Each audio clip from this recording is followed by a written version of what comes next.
Hello, this is Jane Caldwell. Now in this video I'd like to talk a little bit about anxiety. Now the thing is, our brain doesn't understand the difference really about what's real and what's vividly imagined. So if we've actually had real experiences of basically scaring ourselves to death, or somewhere in the region of where we would call it anxiety, perhaps with post-traumatic stress disorder, for instance, where war veterans have experience things that we would never ever want to experience.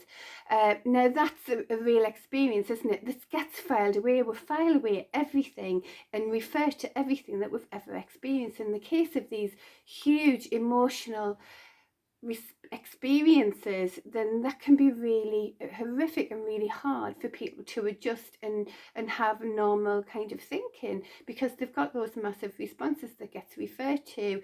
Now on the other side of it, we can also vividly imagine really scaring ourselves to death as well. And as I say, the brain's not really distinguishing between the real and what's vividly imagined. We're still firing off all those scared to death neurons. So it's the oh my gods and the what ifs and things like that.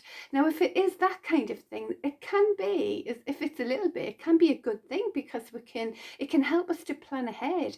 Oh god, what if that happens? Well, we can reverse engineer it, sort of like get ourselves back to a point. Well, if that happened, then I could do that, say, a month before. Or you can really have a good clear response to all of these oh my god. So if ever they did happen, which often they don't, it's just our brain imagining them anyway, but if they happen to happen, then you've got it already planned ahead what you would do in the best way and be prepared for it, which is a good thing.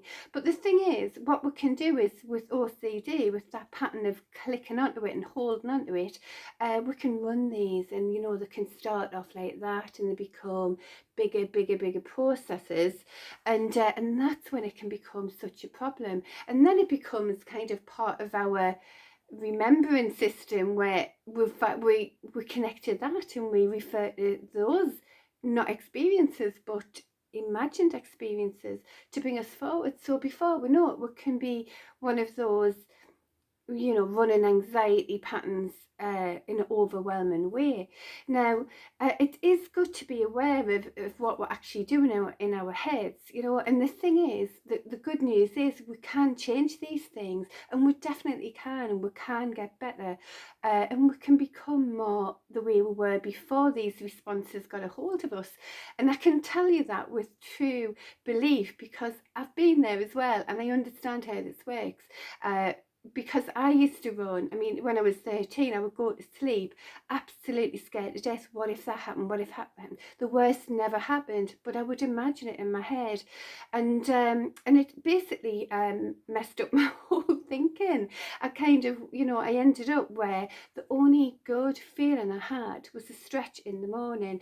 Everything else was sort of chaosy, anxiety, scared to death kind of thoughts and feelings. Horrific, really. Stephen King would have been really proud.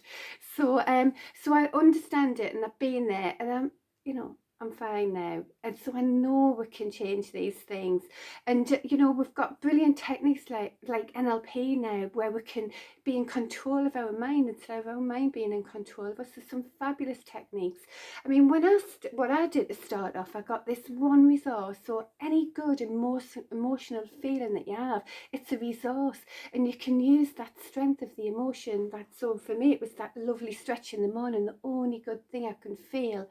And it was also plus a determination. There was a determination there, because at the time I had two small children, where I thought, I have to change my mind to get it back to to a clean way, undo what I'd learned, basically what I'd allowed myself to be programmed into thinking. So I used this stretch in the morning to start to go into the other thoughts that I had. So it was basically using those lovely neurons and zapping them into the neurons and the thoughts and everything that weren't very good, and bit by bit, with other techniques and support and things like that, I managed to get myself much better and on track again. So I know we can do it. So for now, definitely something that you can at least start to do is remember to start, to breathe more slowly, and slow the thinking down, and allow yourself to breathe in slowly and breathe out slowly, and breathe in for 4